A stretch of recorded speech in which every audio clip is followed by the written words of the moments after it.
एक दिया बन के, यदि बोला आप मन सुने हो तो जानत हो, एक दिया बन के जलूं तेरे द्वार पर, एक दिया बन के जलूं तेरे द्वार पर, जैसे हो एक फूल कोई हर श्रृंगार पर। हमको सुना रहे थे अपनी कहानियाँ, हमको सुना रहे थे अपनी कहानियाँ, पढ़ता हो जैसे फातिहा कोई मज़ार पर। पानी नहीं मिला तो अंधेरा पी गए, पानी नहीं मिला तो अंधेरा ही पी गए, नदियाँ आती रह गई मेरे कछार पर। कांटों को जिससे दी है, कांटों को जिससे दी है जवानी गुलाब की, आती है तरस हमको भी ऐसे बहार की। कुटियों में रोशनी हो या महलों में अंधेरा, कुटियों में रोशनी हो या महलों में अंधेरा, हम तो लटक के मर गए बिजली के तार पर। ये कहानी सुंदर रचना हमारे पवन दीवान जी ने रची थी, और ऐसे ही अनेक श्रृंगार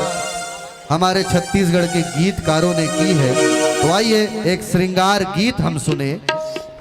कौशल साहू, निका साहू के स्वर में, अभिनय है प्रिया सूरज।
ए भवा के मारे रे सावर गोरिया, लहरा के मछलिया माता के मारे, ए माता के मारे रे सनन नम, लहरा के मछलिया माता के मारे।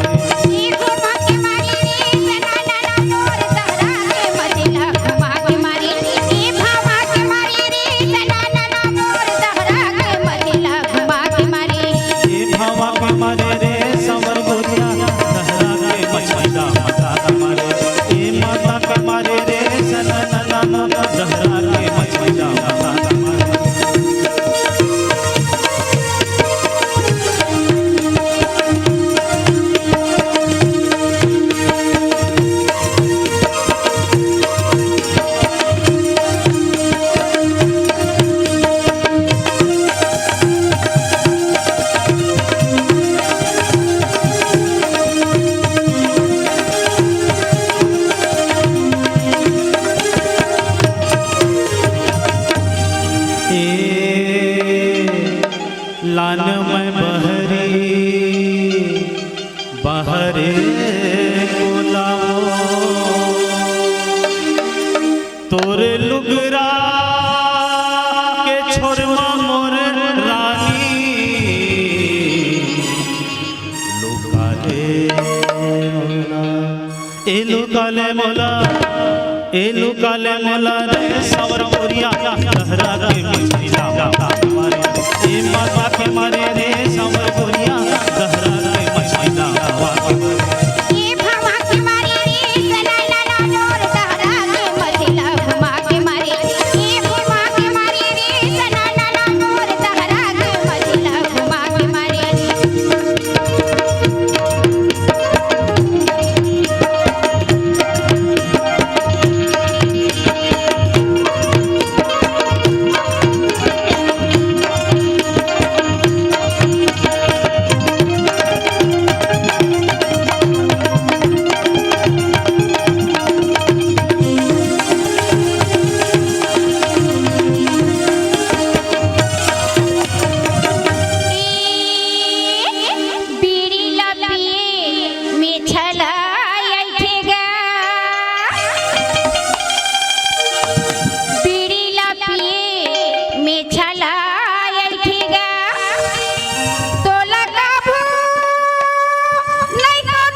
25 लग जा ऐसे का बिना लेंगे नहीं तो छोड़ो मोर रानी ए पुलिस लग जाए सावर गोरिया लहरा के मछली लगा ए माता के मारे रे देवा लहरा के मछली लगा ये भवा के मारी रे सननन मोर तहरा के मछली भवा के मारी ये भवा के मारी रे सननन मोर तहरा के मछली भवा के मारी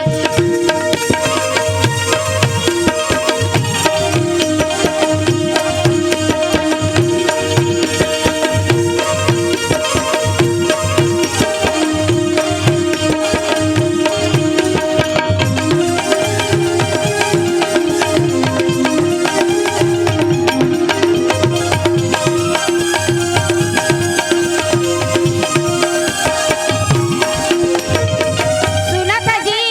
बताओ ना धाने के कंसी मोर गेहूं के बालिया ऐ सुना था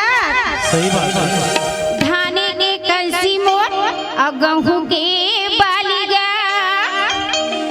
मोरी मांगे मां सजा दे मोरी राजा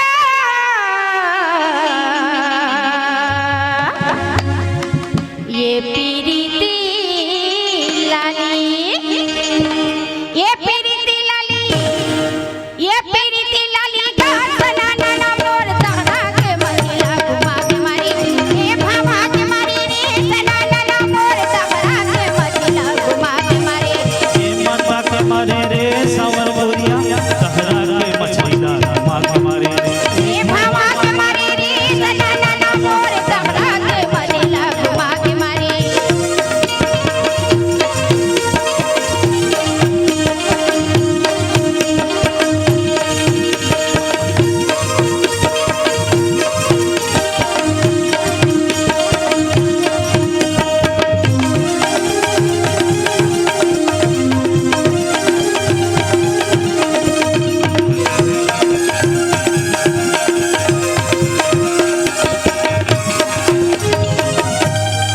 पीपर रुखमा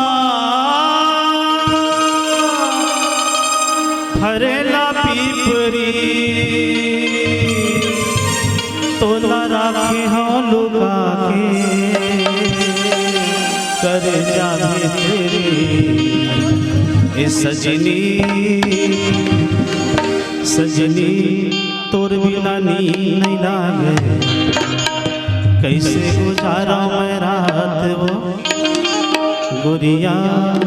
तोर बिना नींद नहीं आवे कैसे गुजारा मैं रात वो ये करवट ले करवट बदला साला के मोर खाट वो ये करवट ले करवट बदला साला के मोर खाट वो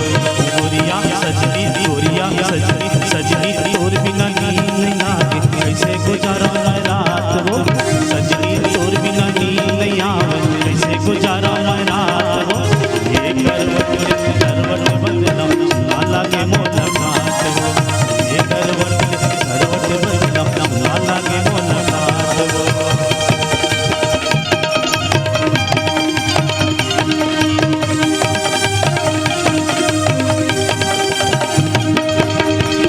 सुना था जी हाँ हाँ काय कहा था तेला बताओ मुँह हाँ बिल्कुल बता दो आटा महंगा चावल महंगा और महंगा दाल गा सुनना भाई हाँ सुनाना आटा महंगा चावल महंगा और महंगा दाल और हमर किसनहा बन के होगे जी के जंजाल वैसे थोड़ी है जी बताओ था ना बताओ आटा महंगा चावल महंगा और महंगा दाल गा आवाज काल के लड़का मन के और लड़की जैसे बाल गा ऐ सजना तो